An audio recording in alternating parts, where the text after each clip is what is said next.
Ini adalah sebuah dinding yang tak terlihat. Orang tidak bisa keluar dan tidak bisa masuk. Sebuah truk menabraknya, seperti sebuah pembatas. Kepala truk masuk ke bagian belakang. Pesawat yang terbang di ketinggian juga tidak bisa terbang keluar. Sekali terbentur menjadi kepingan. Ini bukanlah hal yang paling hebat. Dinding tembus pandang ini memiliki kemampuan yang besar. Barang yang beraluminium akan langsung terhisap. Tidak peduli di badan ada barang sekecil apapun, atau lonceng yang di dalam gedung. Kekuatan hisap yang besar ini bahkan bisa menerbangkan Da Zuang yang 200 kg. Sol yang anti licin pun juga tidak ada gunanya. Tetap saja dihisap. Kunci di tangan Xiao Mei pun juga besi. Tiba-tiba, sebuah tong terhisap ke dinding, membuat kedua orang terkejut. Di saat kedua orang merasa beruntung, sebuah mobil mulai bergerak. Di saat mobil akan menabrak, Xiao Mei buru-buru membuka borgol Da Zuang. Da Zuang menghindar dari bahaya. Xiao Mei pun tertabrak mobil dan meninggal. Di sisi lain lebih parah.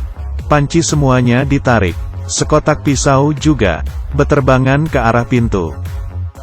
Orang-orang panik berlari keluar, dan rumah itu hancur. Kemudian Da Zuang dan yang lainnya meneliti. Jika tidak secepatnya mencari solusi, satu kota akan menjadi hancur. Di saat itu, dinding transparan terjadi hal yang mengerikan. Semua sampul mulai terang dan gelap. Tidak berhentinya memunculkan suara. Ercui yang mendengar langsung pingsan. Orang di luar juga sama. Satu demi satu pingsan. Yang aneh adalah, hanya Da Zuang dan beberapa orang yang tidak pingsan. Apa dia mempunyai suatu hubungan dengan dinding transparan? Orang-orang yang mendengar suara pingsan. Suara seperti ini berkelanjutan selama 2 menit. Selain Da Zuang dan beberapa orang, sisanya pingsan. Ya ampun. Sebenarnya apa yang terjadi? Xiao Shuai menangis di samping anaknya. Kemudian dia memutuskan untuk gantung diri. Meletakkan tali di lehernya. Dan perlahan-lahan mengatur nafas. Bersiap untuk gantung diri. Tiba-tiba, Da Zuang menghampirinya. Xiao Shuai menggunakan kakinya menendang papan. Dan langsung jatuh ke bawah. Untungnya wanita ini memutuskan tali dan menolongnya. Kemudian hal yang aneh terjadi. Medan magnet dinding transparan perlahan-lahan menghilang. Orang yang pingsan pun mulai siuman. Meski semua orang siuman, tapi kemudian bencana kedua datang. Tanaman yang ditanam penduduk. Muncul sesuatu yang lucu. Mereka bisa makan makanan yang 200 kali lebih berat dari diri mereka sendiri. Ini membuat mereka meneliti. Mereka dengan cara membakarnya. Tapi sepertinya membahayakan. Da Zuang dalam keadaan bahaya. Dia menyemprot tanaman dengan pesawat.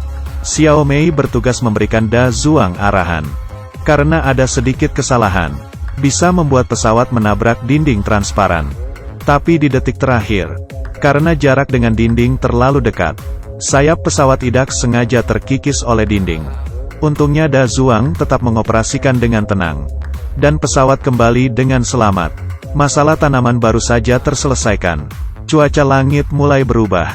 Semua orang kembali seperti semula. Mempersiapkan ember untuk menampung hujan. Tapi mereka bingung melihat air hujan. Ya Tuhan, air hujan ternyata berwarna merah. Apakah ini gula anggur? Seorang gadis menyentuhnya, dan langsung menariknya karena sakit. Ini adalah bencana ketiga.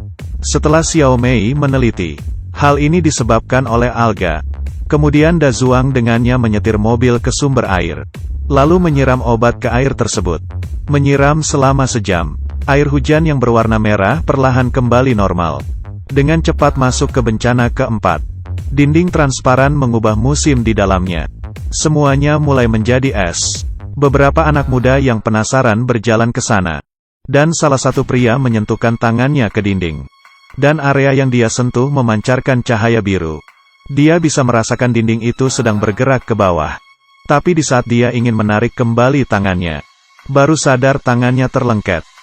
Melihat tangannya ikut terus bergerak ke bawah. Yang lainnya sekuat tenaga menariknya.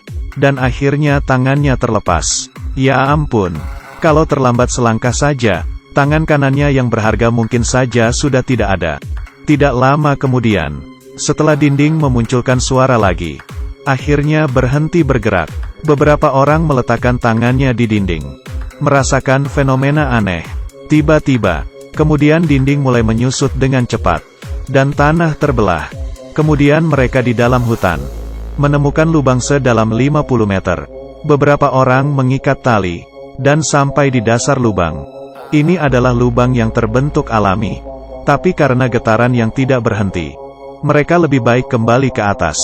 Melihat sekitar lingkungan semakin parah, dan tidak berhentinya menyusut, lubang di depan mata adalah satu-satunya kesempatan mereka keluar. Jadi Da Zuang memanggil seluruh penduduk untuk membagi kelompok, dan bersiap-siap untuk turun ke bawah mencari jalan keluar bersama-sama. Karena tinggal di sini, pasti akan mati. Semua orang demi bertahan hidup, tanpa ragu masuk ke dalam lubang yang dalam. Mereka berjalan dengan rapi, hati-hati melangkah melalui celah-celah. Tak lama berjalan, di dalam dinding dipenuhi kupu-kupu. Seperti di dalam mimpi, semua orang yang melihat pun terbengong. Setelah kupu-kupu dikagetkan, semuanya beterbangan, dan yang tertinggal di depan mereka bukanlah jalan keluar, tapi dinding yang ditutupi oleh batu. Ketika semua orang bingung, Da Zuang mengulurkan tangan kanannya di atas dinding batu. Lalu muncul cahaya biru, dinding mulai retak dan terbuka. Hidup terlalu lama di dalam dinding transparan, mereka akhirnya bisa melihat titik terang. Ikuti Kiki masuk ke dalam dunia perfilman.